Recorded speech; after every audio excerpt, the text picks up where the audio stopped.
Hey guys, thought I'd do a quick real-world video review on this feeler gauge. I picked it up to use with my 3D printer. For anybody who knows anything about 3D printing,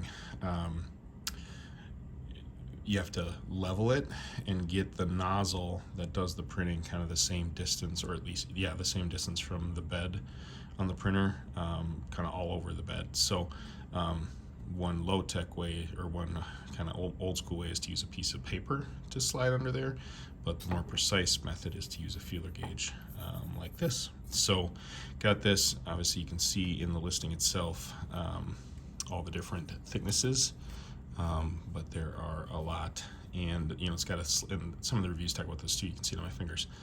They're lightly oiled, just to make sure there's no rust or anything, but it's very well constructed, very heavy steel,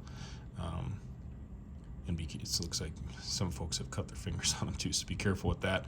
But you know, working with this thin a slice of metal, that can happen. So they fold into the holder, obviously, and everything's secure with the screw and nut, but very sturdy, very well made, and definitely works very well, does exactly what it's supposed to do. So hope that helps. I'm not a mechanic or anything, but needed these for a specific use, and was very pleased with what I got. So hope that helps if you're thinking about them. Thanks a lot.